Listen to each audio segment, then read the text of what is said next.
నమస్తే welcome to our channel. YCP రాష్ట్ర అధికార ప్రతినిధి కారుమూరి వెంకటరెడ్డిని ఏపీ పోలీసులు హైదరాబాద్లో అరెస్ట్ చేశారు. మరి అరెస్ట్ చేసి ఆయన్ని ఏపీకి తరలిస్తున్నారు. ఇంతకీ ఏం జరిగింది తెలుసుకునే ప్రయత్నం చేద్దాం. దీన్ని విశ్లేషించడానికి మనతో పాటుగా ఉన్నారు సోషల్ యాక్టివిస్ట్ శ్రీలీల గారు. నమస్తే మేడం. నమస్తే.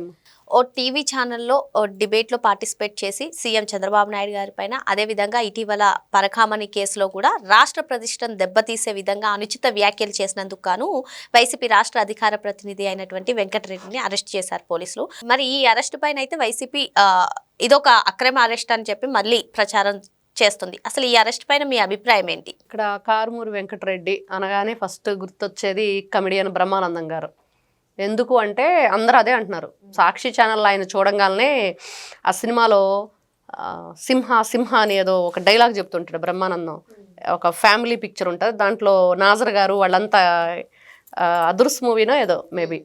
అయితే అదే ఫ్రస్ట్రేషన్ అనమాట. మనిషి తట్టుకోలేకుండా మాట్లాడుతున్నట్లుగా ఫ్రస్ట్రేషన్ బ్రహ్మానందం అని ముద్దుగా పిలుచుకుంటారు ఈయన్ని.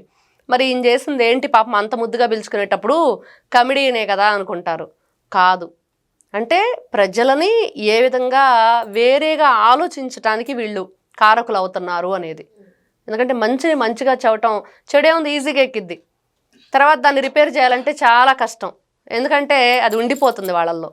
ఈ రోజున సతీష్ కుమార్ గారి మరణానికి కారణాలు తెలియక ఒకవైపు ఫ్యామిలీ చిన్న భిన్నంగా వాళ్ళు ఎంతో కష్టపడి చదువుకున్నాడు నా బిడ్డని, ఒకవైపు తల్లి, బిడ్డలు, భార్య అందరూ అంత ఏడుస్తుంటే ఎవరికైనా దాని గురించి వేరేగా విమర్శ చేయాలని ఎక్కడి నుంచి వస్తుంది? ఫస్ట్ ఆ ఫ్యామిలీకి సపోర్ట్ ఏంటి?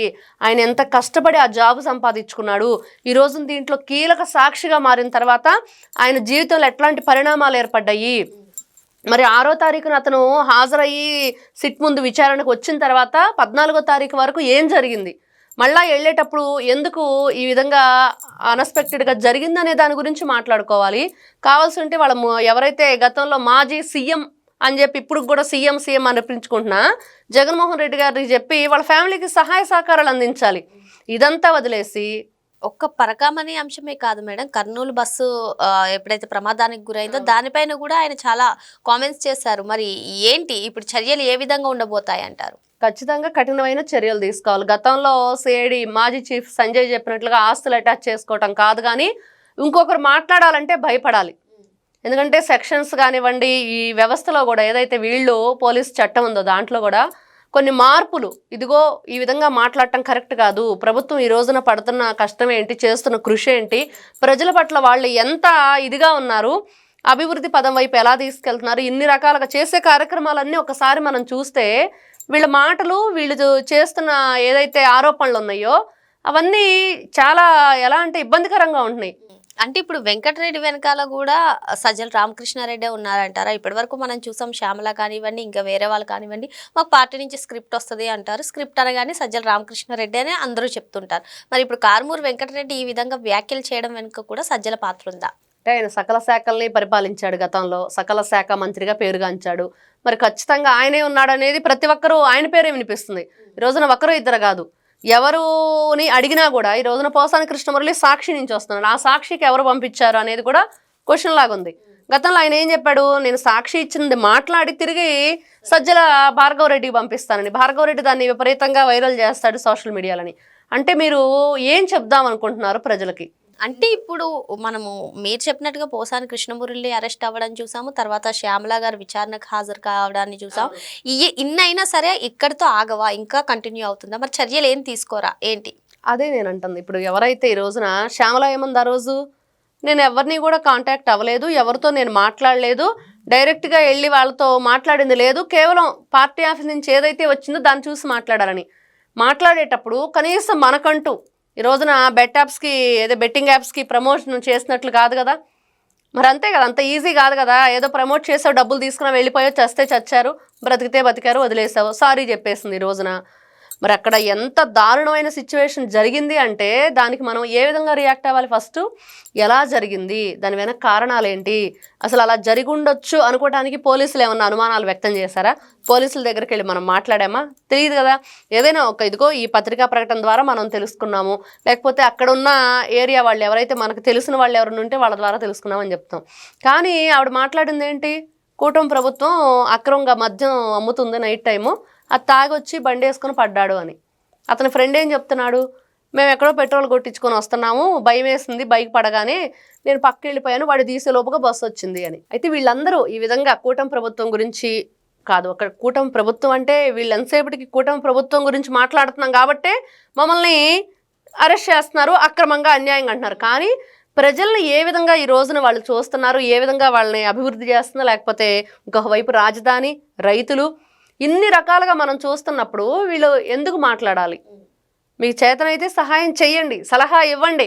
ఇంకేదైనా మీకు సంబంధించిన వాళ్ళు కూడా ఇబ్బందుల్లో ఉంటే నారా లోకేష్ గారికి ఒక ట్వీట్ పెడితే చాలు, వెంటనే హెల్ప్ చేస్తున్నారు, చూస్తూనే ఉన్నాం. అది ఏ పార్టీ వాళ్ళు అనేది కూడా లేకుండా చివరికి జగన్మోహన్ రెడ్డి గారికి సంబంధించిన ఏదైతే ఒక సోషల్ మీడియా యాప్ ఉందో వాళ్ళు కూడా ఒక అతనికి హార్ట్కి సంబంధించి అవసరమైతే నారా లోకేష్ గారిని హెల్ప్ అడిగిన పరిస్థితి. మరి ఇన్ని విధాలుగా మీరు చూస్తున్నప్పుడు మీ వైఎస్ఆర్సీపీ పార్టీకి సంబంధించిన వ్యక్తులే అక్కడి నుంచి సహాయ సహకారాలు పొందుతున్నప్పుడు మీరు ఎందుకు ఇలాంటి అబద్ధ ప్రచారం చేస్తున్నారు? అది వీళ్ళు ఫస్ట్ అది తెలుసుకోవాలి. మాట్లాడేటప్పుడు వాళ్ళు ఇచ్చారు, నేను మాట్లాడానంటే కుదరదు. మరి దానికి శిక్ష ఏంటి అనేది పోలీసులు నిర్ణయించాలి. పోలీసులు కూడా మాట్లాడుతున్నారు కదా బట్టలు తీస్తామని. మరి పోలీసులు మరి ఏదైతే ఉద్యోగ సంఘాల వాళ్ళు ఉన్నారో మీటింగ్ పెట్టారు, క్షమాపణ చెప్పమని బహిరంగంగా అడిగారు. మరి మాజీ సీఎం జగన్మోహన్ రెడ్డి గారు మరి చెప్పారా పులివెందుల ఎమ్మెల్యేగా? మరి చెప్పలేదు.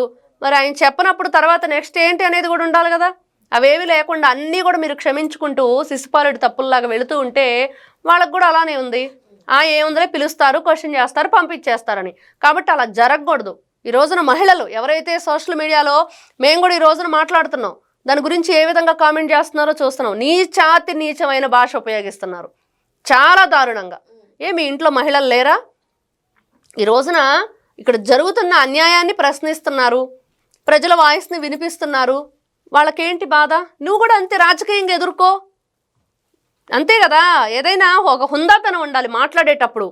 అలా భాష మాట్లాడేటప్పుడు మహిళల గురించి చాలా నీచంగా వాళ్ళ ఫోటోలు ఈ రోజున, అంటే వాళ్ళు ఏ కులమైనా వాళ్ళైనా కానివ్వండి, చౌదరి అనే పేరు పెట్టడం, భర్తలను వదిలేశారని మాట్లాడటం ఎంత నీచంగా ఉంది. ఈ మధ్యన నేను ఓ పోస్ట్ చూశాను, అందరూ మాట్లాడే వాళ్ళందరూ ఫోటోలు పెట్టేసి చెప్పేస్తున్నాడు అతను ఎవరో. అంటే ఇవన్నీ కూడా చాలా ప్రమాదాలకు గురి చేస్తాయి. రేపు ఎవరు కూడా అంటే ఈ రోజున తెలుగుదేశం పార్టీ ఎన్టీ రామారావు గారు ఎవరైతే స్థాపించారో ఆ రోజున ఆయన ప్రతి ఒక్కరిలో ఒక చైతన్యాన్ని తీసుకొచ్చారు, బయటకు వచ్చి క్వశ్చన్ చేసే విధానాన్ని తీసుకొచ్చారు. అంతే తప్పించి ఎవరి ఆత్మగౌరవం వాళ్ళు కాపాడుకోవాలి, మన జాతి ఆత్మగౌరవం, తెలుగోడి సత్తా చూపిద్దామని చెప్పి తెలుగుదేశం పార్టీ పెట్టారు. పేదలకు ఏ విధంగా సహాయపడాలి, బీసీ బలహీన బడుగు వర్గాలను మనం ఏ విధంగా చేరదీయాలి అవన్నీ చెప్పారు. ఈ విధంగా చెప్పమని మీకు ఛానల్స్ ఇచ్చారా? అబద్ధాలను ప్రచారాలు చేయమని, అబద్ధాలను ఈ విధంగా చెప్పమని మీకు పేపర్లను ఇచ్చారా? మరి కాబట్టి ఇట్లాంటి వ్యక్తులు మళ్ళీ మాట్లాడకుండా ఫోటో మార్ఫింగ్లు కానివ్వండి, మాట్లాడే వాళ్ళ మీద నీచంగా ఈ కామెంట్లు పెట్టడం కానివ్వండి, లేకపోతే వాళ్ళ ఫోటోలు పెట్టి డైరెక్ట్గా యూట్యూబ్ ఛానల్స్లో వాళ్ళు పెట్టేశారు. మహిళల ఫోటోలు పెట్టేసి చౌదరి మహిళలు మగుడిని వదిలేసిన వాళ్ళు అని చెప్పి పెడితే ఏ విధంగా వాళ్ళు డైజెస్ట్ అవుతూ చూస్తున్న వాళ్ళకి? ప్రతి ఒక్కరికి ఆత్మాభిమానం ఉంటుంది కదా. మరి మహిళలను ఆ విధంగా కించపరిచినప్పుడు వాళ్ళ మీద చర్యలు తీసుకోవాలి. ఈ రోజున కూటమి ప్రభుత్వం ఎవరైతే ఒక మహిళగా తాను ఈ రోజున హోమ్ మినిస్టర్గా ఉన్నారో అనిత గారి మీద ఎక్కువ బాధ్యత ఉంది. ఎందుకంటే మహిళల పట్ల ఏ విధంగా ప్రవర్తిస్తున్నారు వీళ్ళు, అట్లాంటి వాళ్ళని మనం ఏ విధంగా ఈ శిక్ష అనేది వెయ్యాలి. క్వశ్చన్ చేయటం, ఆన్సర్ చేసేసారు, ఇంక పంపించటం కాదు. దానికి పరిష్కారం అంటూ చూపించాలంటే ఈ రోజున కూటమి ప్రభుత్వం నారా చంద్రబాబు నాయుడు గారు, లోకేష్ గారు, పవన్ కళ్యాణ్ గారు, హోమ్ మినిస్టర్ అనిత గారు అందరూ కూడా బాధ్యత తీసుకొని దయచేసి ఇట్లాంటివి మళ్ళీ రిపీట్ అవ్వకుండా చూడవలసిన బాధ్యత మాత్రం వాళ్ళ మీద ఉంది. ప్రతిపక్షంలో కానివ్వండి, సాటి పౌరులుగా కానివ్వండి, ప్రభుత్వాన్ని ప్రశ్నించే హక్కు ఉందని, కాకపోతే ఈ ప్రశ్నించే హక్కును అడ్డు పెట్టుకొని ఈ విధంగా వ్యక్తిత్వ హననానికి కానివ్వండి, రాష్ట్ర ప్రభుత్వ ప్రతిష్టను దెబ్బతీసే విధంగా అనుచిత వ్యాఖ్యలు చేయడం సరికాదని చెప్పి శ్రీలీల గారు చెప్తున్నారు. మరో అంశంతో మళ్ళీ కలుద్దాం. Thank you madam. నమస్తే.